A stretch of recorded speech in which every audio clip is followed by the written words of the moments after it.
बहन पत्नी रश्मि माहौली से। जो ये बाबा का खुलासा हो रहा है एकदम निराधार गलत है। ये कहीं पर से सही नहीं है, क्योंकि ये बड़े राजनीतिक लोग सब बचाव के लिए ये सब कर रहे हैं अपने, और कुछ नहीं इसमें है। क्योंकि बाबा के यहाँ उनका लेना देना कुछ था ही नहीं, यहाँ पूजा करने जाते थे और उनसे कुछ कोई मतलब ही नहीं था।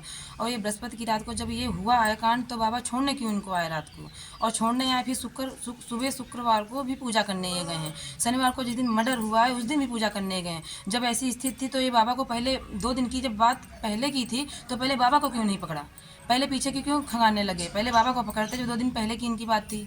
और ये बाबा को नहीं, मतलब कोई ऐसी बात ही नहीं है। और ये वहाँ कोई, अब जो लखीमपुर की बात कर रहे हैं कि ये वहाँ लोकेशन 2-3 दिन मिली हैं, ये वहाँ तीनों दिन रुद्राभिषेक हुई हैं। एक दिन चैन मैन बाबा जो लखीमपुर में स्थित है वहाँ रुद्राभिषेक 26 तारीख को हुआ है। और एक दिन यही 9 फरवरी को वहाँ गए हैं, ये एक लड़के का इलाज करवाना था, वहाँ गए हैं, इलाज करवाने गए हैं वहाँ।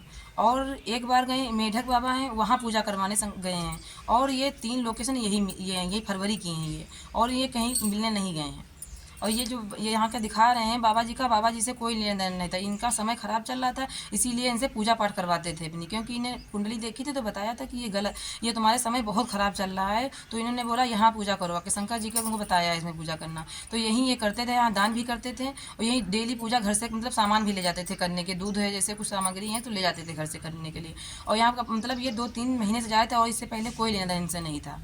और जो ये इनका कांड था, तो ये पूजा करने जिस दिन मर्डर हुआ उस दिन भी पूजा करने ये गए हैं सुबह, और पूजा करके मतलब ये बृहस्पति को लड़ाई हुई तो 2 दिन में ही ये इतना बड़ी प्लानिंग, 2 दिन की है ये प्लानिंग, ये 2 दिन की प्लानिंग नहीं है, ये किसी बड़े मतलब बड़े ही कोई लोगों का हाथ है, और इनका सबका गरीब ये काम कर ही नहीं सकता।